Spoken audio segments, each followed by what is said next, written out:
بسم اللہ الرحمن الرحیم۔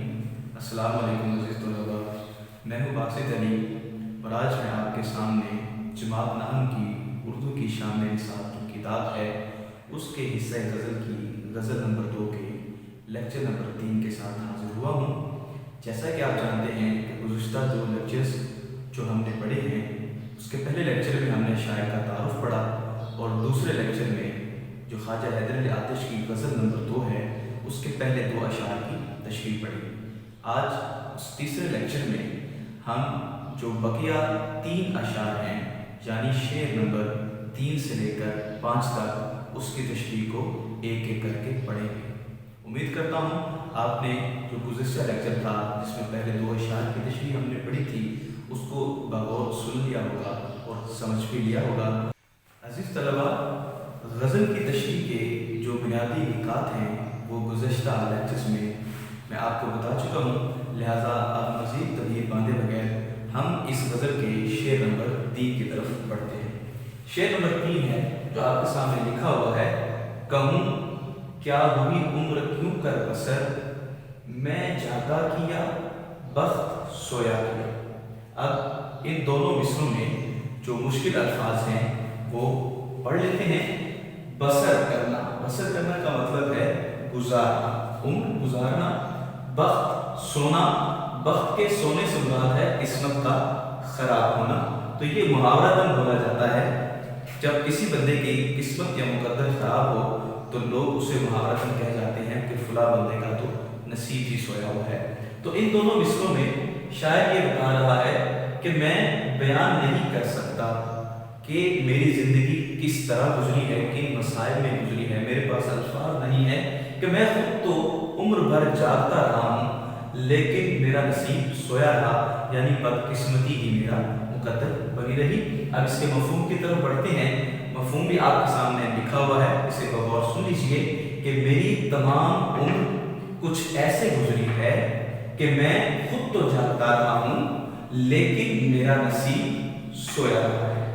خواجہ حیدر علی آتش غزل کے اس تیسرے شعر میں ہمیں یہ بتا رہے ہیں کہ میں خود تو تمام عمر جاگتا رہا، محنت بھی کی، مصائب و آلام بھی دیکھے، لیکن جو خواہشات میں رکھتا تھا وہ پوری نہیں ہو سکی کیونکہ میرے مقدر میں وہ لکھا ہی نہیں ہوا تھا۔ اب اس شعر نمبر 3 کے جو اہم نکات ہیں وہ آپ کے سامنے لکھے جا چکے ہیں۔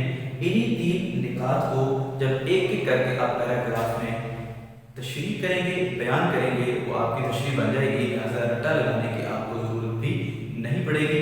جیسا کہ آپ جانتے ہیں کہ جو سب سے پہلا پیراگراف آپ بنائیں گے چند سطروں میں اس میں شاعر کا تعارف ہوتا ہے۔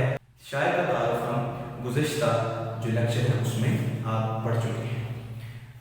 جی عزیز طلباء، سب سے پہلا نکتہ ہے عاشق کی زندگی میں مصائب کی شدت۔ جیسا کہ آپ جانتے ہیں کہ جو زندگی ہے جہاں یہ ایک پھلنے پھولنے کا نام ہے وہیں اس آگ میں ایک جلنے کا نام بھی زندگی ہے۔ کبھی انسان کی زندگی اچھی ہوتی ہے، کبھی بری ہوتی ہے، نشیب و فراز زندگی کا حصہ ہے۔